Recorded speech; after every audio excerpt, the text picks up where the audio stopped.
Hello students, today we are going to discuss about the electron transport chain.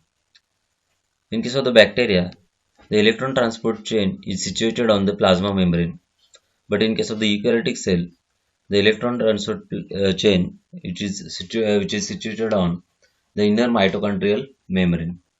So the mitochondria it is a specific cell organelle of the eukaryotic cell in which here the respiration occurs. The different carrier molecules are situated on the inner mitochondrial membrane in case of the eukaryotic cell, and the same or substitute same like a specific carrier molecules present on the inner mitochondrial membrane in case of the eukaryotic cell. Those same electron carriers are present on the plasma membrane of the bacterial cell.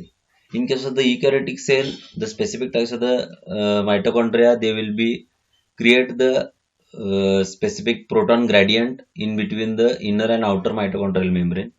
But in case of the bacterial cell they can create or prepare the proton gradient outside the cell wall or the outside the cell membrane. And the specific types of the carry electron carriers was situated on the plasma membrane of the bacterial cell.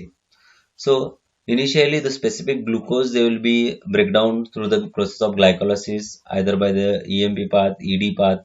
Also they will be the same acetyl CoA they will be converts, they moves into the TCA cycle, and further on the specific types of the these pathways or the specific catabolic pathways they can synthesize the different molecules of the NADPH and specific types of FADH2 and NADH.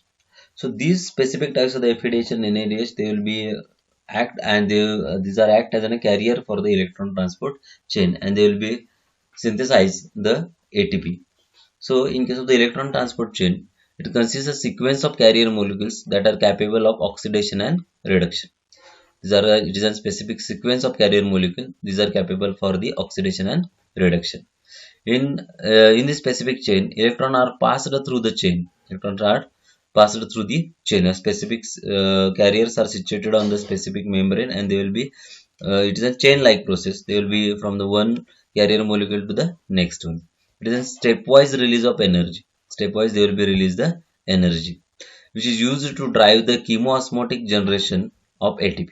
It is mostly the major aim or major objective of this specific electron transport chain is that it is used to drive the chemoosmotic generation of ATP. ATP is an energy currency to synthesize the ATP through this by passing the electron through this specific carrier molecules. The final oxidation is irreversible. The initial one are irreversible, but final oxidation of the specific electron it is a irreversible.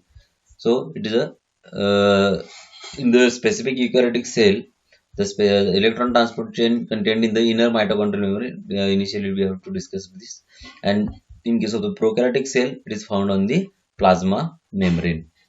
So we have to concern about the bacterial electron transport chain. So the bacterial transport chain, which is situated on the plasma membrane, and it can create the proton gradient on the outside the cell.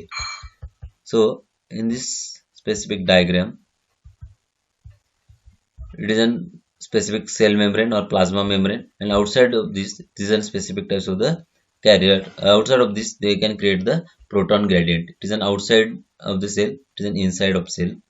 In this specific diagram, it is a metabolism, glucose metabolism and electron transportation, both are shown in this specific diagram. So in this diagram, when the glucose they get converts or glycolysis which will be takes place, it is in glucose metabolism, and they will be released out the carbon dioxide. But when the specific types of the glucose molecule it is passed through the glycolysis, and the end product that is the pyruvate. When the specific types of the glucose molecule they will be break down into the two molecules of pyruvate. The both pyruvate molecules are they will be converts into the acetyl CoA, and this acetyl CoA it will be moves into the tricarboxylic acid cycle or the citric acid cycle. So in this citric acid cycle, and also in case of the glycolysis, they can synthesize the NADPH and FADH2. So both of these are act as an electron carriers. These specific generated electrons they will be moves into the the specific types of the electron carrier molecules. And these electron carriers, they will be in both directions. It is in oxidized form, it is in a reduced form. And this electron, they will be moves into the electron transport chain, which is situated on the plasma membrane of the bacterial cell. From the first to carrier second to carrier third. When the electron will be transferred from the carrier one and next to further next, they at that time the specific protons, they will be pumped out. The specific protons are pumped out, and they can create the proton gradient outside the cell. So proton gradient, they can carry the they can create the positive charge outside the cell. So this specific proton gradient will be protons. They can create the gradient outside the cell, and then they consist the positive charge outside the cell. So the specific, these are the protons. They will be moved outside, and from this the generated gradient, they will be dropped on the F1 ATPase pump, or it is a ATP synthetase. It is an enzyme which is responsible for the synthesis of ATP, the F1 F0 ATPase.